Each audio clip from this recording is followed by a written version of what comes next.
Hi there, I'm Katie Gatt, and this is our weekly AstroTarot. I'm here with Yoda. He might make an appearance, he might not, I'm not really sure. I changed the angle of the video because if I shoot it for the other window, it's just way too bright, and at least in this direction.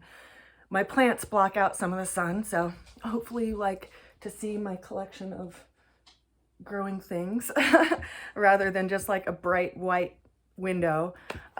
We have, let's see, 1, 2, 3, 4, 5, 6, 7 cards for this week.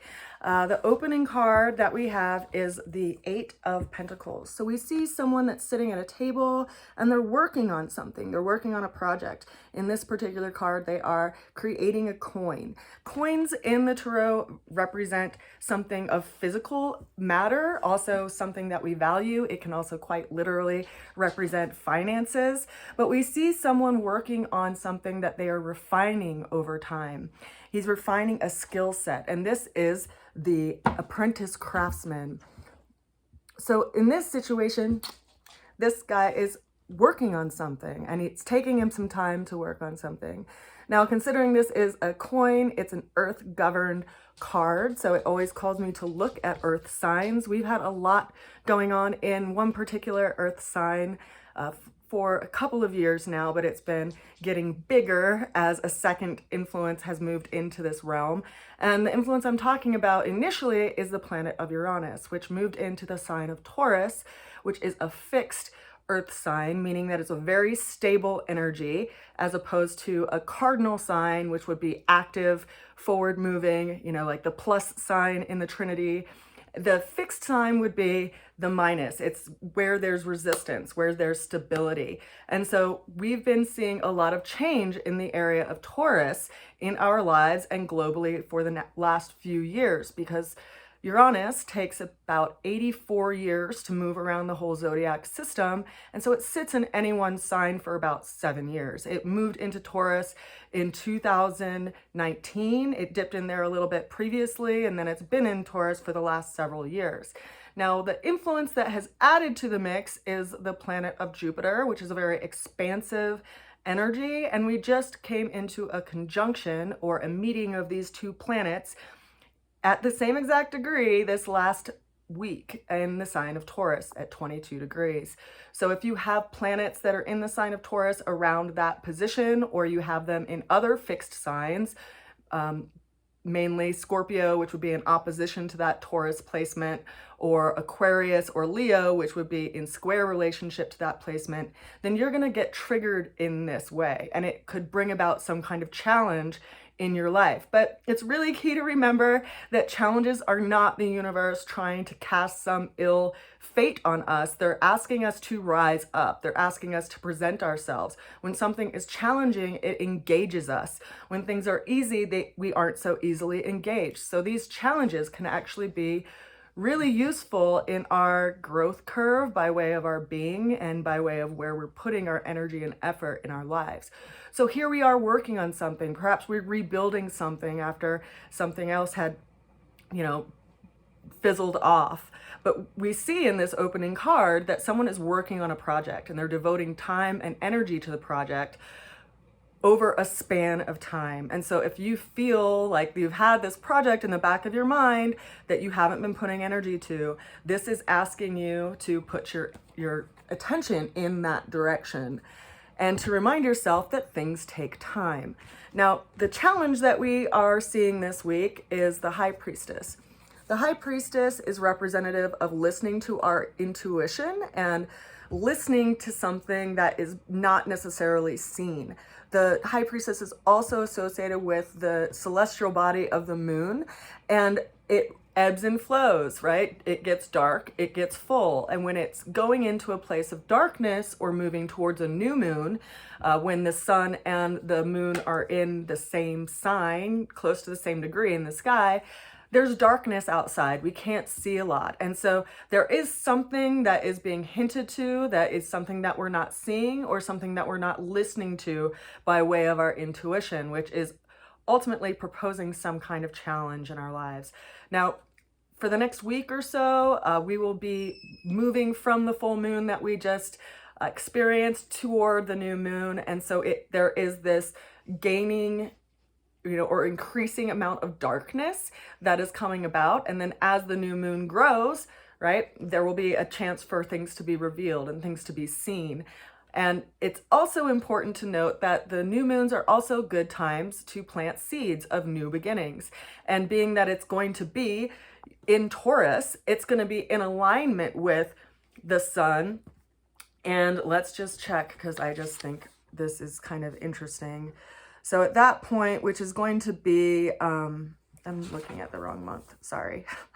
At that point, when we're looking at what's happening there, it's going to be around the 18th degree of Taurus, which is also, interestingly enough, going to be just 4 degrees off of the planet of Uranus, and it will be about 6-7 degrees off of the planet of Jupiter. So we'll have the sun and Uranus meet up in this placement, which can bring an awareness of this change and this shift. Now I have to mention the sun because the way that we're going to get through the challenge showed up as the King of Wands, which actually is associated with fixed fire, or Leo, which is governed by the sun. And this is reminding us that we have to show up in the way that engages people in a positive way. So the King of Wands can either lead with a big stick or he can lead with a big heart, because Leo governs the heart. It governs who we are and where we put our heart and efforts. And so it's interesting to me that these two cards follow each other because we are entering into a place of a new moon, which is a relationship between the sun and the moon. Now, the ultimate outcome that showed up is the Justice card. Now, the Justice card is associated with the sign of Libra, which is governed by Venus. And in the next couple of days, Venus is also going to be moving into the sign of Taurus. Now, Venus loves being in Taurus. It's the sign that it governs. And so it's bringing kind of a nourishment and abundance to this area of Taurus, wherever it sits in your personal chart. It's like she's coming home. She's been on this journey around the zodiac system, and now she's coming home. And of course, this card, because it governs the realm of Libra, as well as, the influence of Venus, which is up in Taurus right now, Libra is related to relationships. It's related to contracts. It's related to agreements, and ultimately some kind of choice that we have to make as we, progress into the future. Now, Venus is going to be in conjunction with the planet of Uranus, let's see, towards the end of the month, actually right, on the 24th, on the 34th, she'll be at 24 degrees of Taurus, which will also be the same degree point that Uranus is there. So you have these two influences, this one of nurturing growth with Uranus, which is the planet of unexpected, unavoidable changes. And it's kind of highlighting this shift that we're going to be doing, which is ultimately the most nurturing for our growth and our being and the direction that we want to move to in life.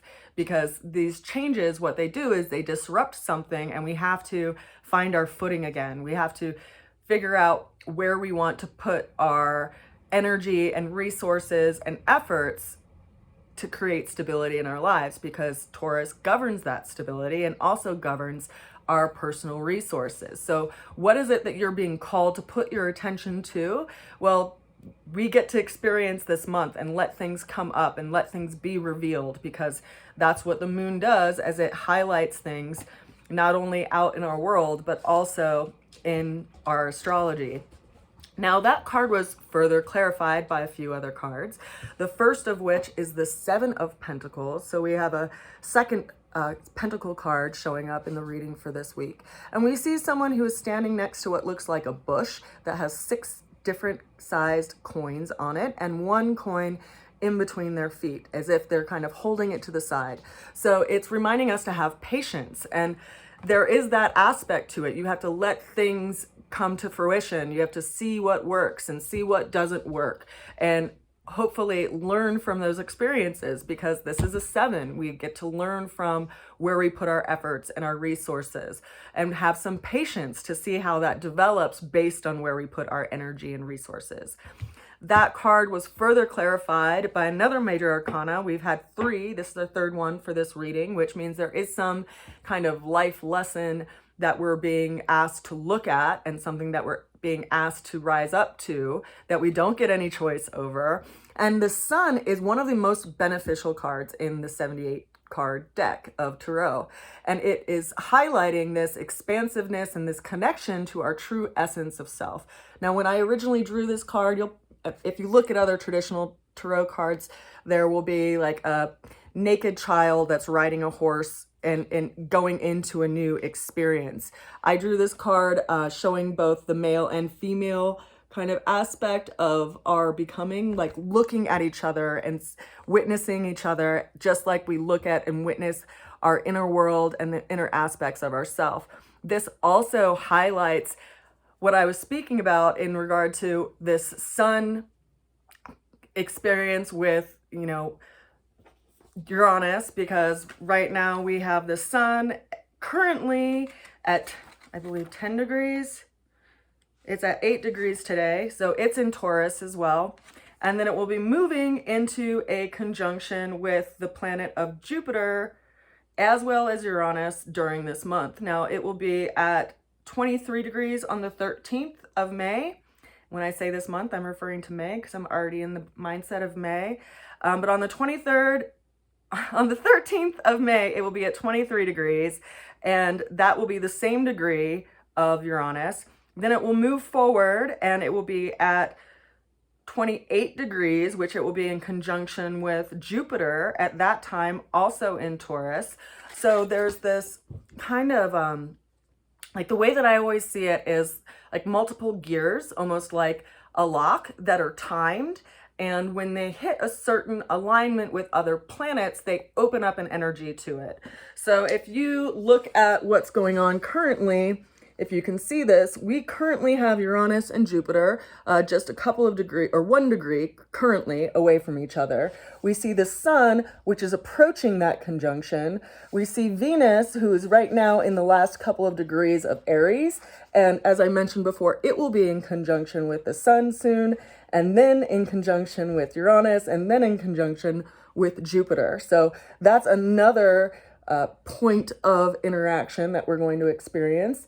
We also have, other planets that are doing some interesting things right now, like Mars and Neptune are in conjunction over in the last couple of degrees of Pisces, which are resolving something in our nature that we need to let go of, letting go of illusions, letting go of, things that are not descriptible, and maybe even things that are kind of preventing us from moving forward in our lives. And Mars is kind of wrapping that up. Mars is engaging in that realm, and it has a warrior energy. So it's, taking out its mighty sword and bringing order to chaos and where we've been kind of leading ourselves astray. Now, we also have Saturn up here in Pisces. We have Pluto in the first couple of degrees of Aquarius. Now, it is currently, it just moved out of square relationship with Taurus, and it will be in square relationship with Venus here in a couple of days. And then, of course, we have the moon over here in Sagittarius, and the moon is the fastest moving celestial body because it will move around this whole system in a month's time. And all of these other planets have their own pace of moving around the planetary system as well. As I mentioned just briefly a little while ago, Uranus takes 84 years to move around this whole system. So it's been in Taurus for the last few years. Jupiter takes 12 years to move around this whole system. So it's only in the sign of Taurus for a year, and until it returns again 13 years later, which is why a lot of astrologers have been talking about this conjunction that had just happened, because it's a once in an 84-year conjunction to be in this sign, in this alignment. Now, consider next year, or not next year, but in 12 years, 13 years actually, when Jupiter moves around this whole zodiac system, it will come into contact with Uranus again, but it will be in the energy of Gemini instead of the energy of Taurus, which is why we're seeing all these changes happening to our agricultural system. We're seeing things happen in our monetary system, and it's because Taurus governs those energies, and that's what we're working with and experiencing right now by way of our lives and globally overall. So the sun is another big influencer in this realm. It brings light to things.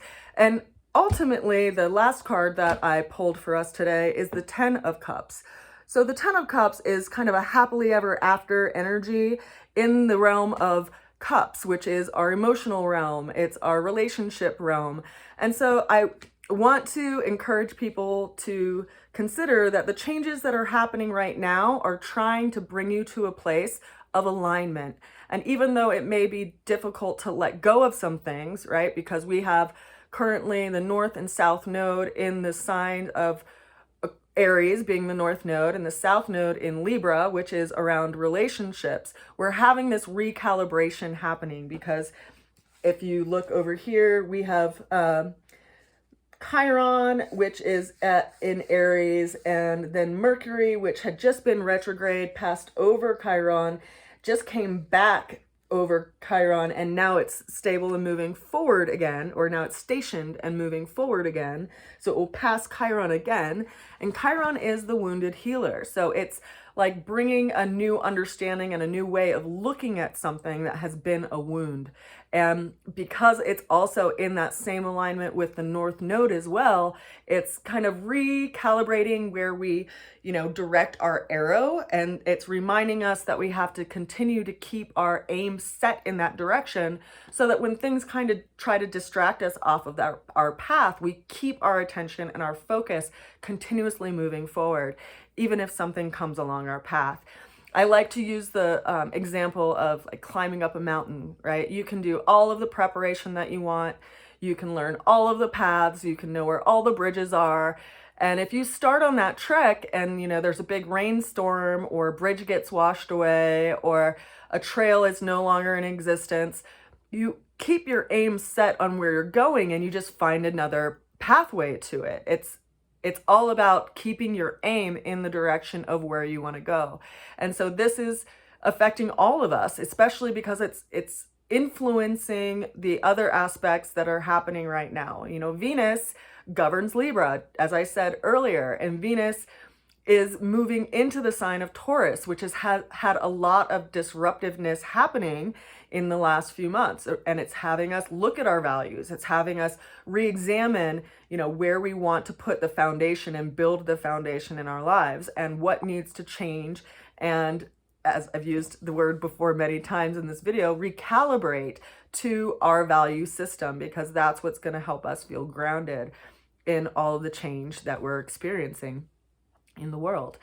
So that's our reading for this week. I think it's actually a pretty positive reading. It's just reminding us that we have to keep devoting our energy and effort towards building that which we feel called to build. And, that's something that for me, I know it's something that I'm really called to do if I feel it in my heart, because the mind can go a lot of different directions. The mind can look at the negative aspects of things. The mind can paint a picture of, positivity, but the heart is something that you get a sensation to. Like you can feel it blooming. You can feel it wanting to pour itself towards something. And it is a true sensation. And if you question this sensation, I personally really reflected on that sensation when I came home one day and went to pet my dog. It was like there was this warmth in my heart that just opened and melted. And I've also felt that energy, before I went into herbalism school, because someone was talking about this school and I felt all of my being just want to expand towards that space. So if there's something in your life that you feel that with, follow it. You may not even know what is going to come of it. Like for me, I started going to an herbalism school, and then I was asked to teach there. And it was actually all in alignment with when Uranus went into the sign of Taurus, because I was finishing up my last year of herbalism school in the clinical program in 2019, and I was asked to start teaching aromatherapy and distillation for the school, which I still do, and I'm gonna go down and teach again in May. And now I'm being called to actually publish something. And these are all energies, teaching and publications are all in the 9th house. And that's where my Taurus sits in my chart. So just as an example, I was born with a Virgo rising, and I was born with Scorpio as my sun, but because I was born at around 2:20 in the morning, Virgo was my rising sign, or is my rising sign, which places all of these planets of Taurus up in my 9th house. So this is the place where I've had my growing curve, so to speak, in developing some aspect of myself out in the world. And for me, myself, it's been around the realm of teaching and writing. Now, if you have Taurus in a different area of your chart, if it's in the 1st house, 2nd house, 3rd house, 4th house, all the way through this house system, it's going to have a different energy in it, like a lens. If you've ever had your eyes checked for eyeglasses, you know, it's like, is it clearer now? Is it clearer now? Is it clearer now? Well, these all kind of line up in such a way that they bring in a certain hue of light into our lives with these influences in them. And they can bring about changes and developments in our life as these planets move through different areas of our chart. So if you'd like to look at your chart and have me talk it over with you, or you just want me to make a recording for you, feel free to reach out to me at rootsofalchemy@gmail.com. You can also pre-order my deck. I'm putting in an order to have them available for sale in the next month or two. I'll be putting in the order this week, but depending on the printing process, they'll be available in the next month or so. I do have some pre-orders. You also are able to pre-order them if you'd like at rootsofalchemy.com on my website. And I'm also in the process of, building up my goods to go out and vend this year. So if you are interested in any of my art or any of my skincare products, you can also find them at rootsofalchemy.com. I send you a good wish. I send you a lot of love. And of course, if you want to have anyone to process this stuff with, feel free to reach out and we will make some time. I will see you again soon, and I wish you well. Bye for now.